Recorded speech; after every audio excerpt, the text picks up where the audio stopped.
చంద్రబాబు మోసగాడని చెప్పి ఈ ప్రపంచానికి తెలుసు. కానీ ఇంత పచ్చి మోసాలు చేస్తా, దగాలు చేస్తా, కుటుంబాల మధ్య చిచ్చు పెడతా ఈ రకంగా చేయడం అనేది భావ్యం కాదు. సరే, ఆ రోజు రాజీనామా లేక సబ్మిట్ చేస్తా అని చెప్పి ఇవాళ మెయిల్లో పంపిస్తాను స్పీకర్ గారికి. అట్లాగే నా పార్టీ రాజీనామా లేక కూడా అది పంపించగానే ఇది కూడా పంపిస్తారు.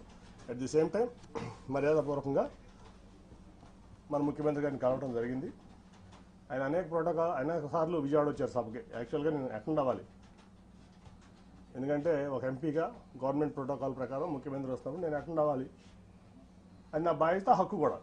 కానీ ఏ రోజు పార్టీ నన్ను అటెండ్ అవ్వద్దని చెప్పడం వల్ల నేను అటెండ్ అవ్వలేకపోయా. ఇవాళ వరకు ఒక్కసారి మాత్రం రాష్ట్రపతి వచ్చినప్పుడు రాజ్భవన్లో కలిసి నేను విష్ చేశాను ఆయన, అంతే తప్ప నేను ఇంతవరకు ఆయన ఎప్పుడు డైరెక్ట్గా కలవడం జరగలేదు, ఫోన్లో కూడా మాట్లాడలేదు.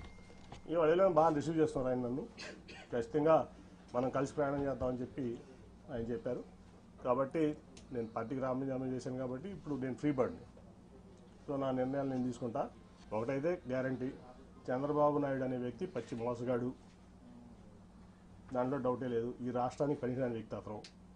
సరే, జనం దేవుడు అనుకుంటారా, లేదా కులపరంగా అనుకుంటారా, మీడియా పరంగా అనుకుంటారా, లేదా మరి ఎందుకు అనుకుంటారో అది కానీ ఈ జగన్మోహన్ రెడ్డి గారు అయితే పేదల పక్షపాతి, నిరుపేదల పక్షపాతి. ఏ డెవలప్మెంట్ అనుకుంటారా, కోవిడ్ వల్ల కొన్ని కారణం 2 ఏళ్ళు భారతదేశమే ఇబ్బంది పడింది, ప్రపంచమే ఇబ్బంది పడింది, భారతదేశం కూడా ఇబ్బంది పడింది.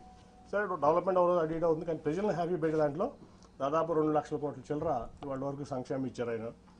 ఇంకా ఇస్తానికి కమిట్మెంట్గా ఉన్నారు, చాలాసేపు మాట్లాడటం జరిగింది. సో నాకు బాగా నచ్చారు ఆయన.